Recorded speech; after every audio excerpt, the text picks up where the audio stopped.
ဒေါသအရန်ကြီးတဲ့သူတွေဒေါသမဖြစ်ချင်တော့ဘူးအရန်ကိုပူပင်တက်တဲ့သူတွေအေးအေးချမ်းချမ်းနေချင်တယ်အရန်ကိုမှလောတဲ့သူတွေတည်တည်ငြိမ်ငြိမ်နဲ့လှုပ်ချင်တယ်အရန်ကိုအမားများတဲ့သူတွေအမှန်လေးတွေပို့ပြီးလှုပ်ချင်တယ်စသဖြင့်ကျမတို့ဘဝမှာ opposite ဖြစ်တဲ့ black and white ပြောင်းလဲချင်တဲ့သူတွေရှိတယ်Okay အဲ့လိုပြောင်းလဲဖို့အတွက် key တော့ချက်တစ်ခုကိုကျမကဒီနေ့ညဝေသွားမှာဖြစ်တယ်အဲ့ဒီတော့ချက်ကပါလဲဆိုတော့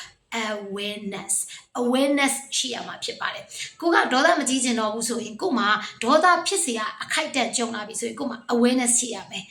Okay ပုံမှန်ငါဆိုရင်တော့ဒီလိုဖြေရှင်းတယ်ငါမဟုတ်တဲ့ပိုပြီးတည်ငြိမ်တဲ့သူဆိုရင်ဘယ်လိုလေးဖြေရှင်းမလဲ awareness အရင်စိတ်ပူတတ်တဲ့သူဆိုရင်လည်းတခုကြုံလာပြီဆိုရင်ဘယ်နေရာကဖြေရှင်းမှာလဲ awareness အသိလေးကပ်ပြီးတော့မှတည်တည်ချာချာကိုကဆုံးဖြတ်ချက်တွေချမယ်ဆိုရင်ကိုယ့်ရဲ့ပြောင်းလဲမှုခရီးစဉ်ကအကြီးကျယ်အောင်မြင်မှာဖြစ်ပါတယ်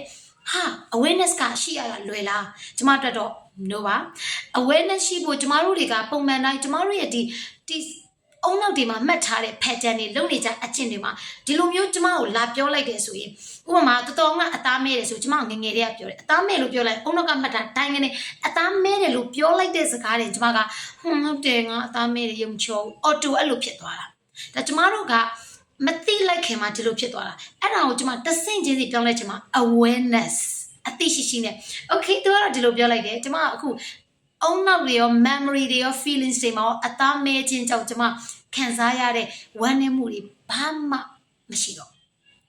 အသားမဲတယ်လို့ပြောရင်ကိုယ်အနေနဲ့ရိုးရိုးလေးပဲ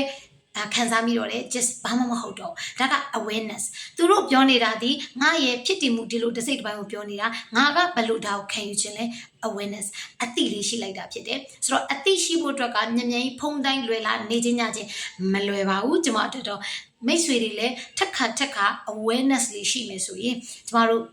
ပြောင်းလဲခြင်းတဲ့အရာ black ကနေ white လား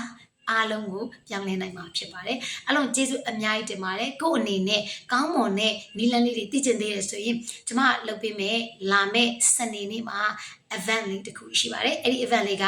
free အခမဲ့ 100% ပညာဒါနအတန်းလေးဖြစ်ပါတယ် join မယ်ဆိုရင်အောက်မှာ ME မီလို့မှန်းခဲ့ပြီပါကျမတို့အားလုံးပဲ free seminar လေးမှာတွေ့ကြမယ် bye bye